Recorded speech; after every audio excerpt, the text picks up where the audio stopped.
Welcome everyone to Enhance Your Presentations, Easy PowerPoint Animation Tricks.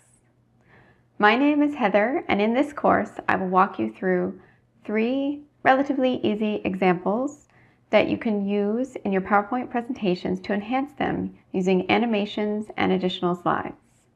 In example 1, I will show you how to animate a bulleted list of items and then to transition to showing an image after the bulleted list. In example 2, I will show you 2 ways that you can create clickable buttons on screen so that you can organize your content more easily.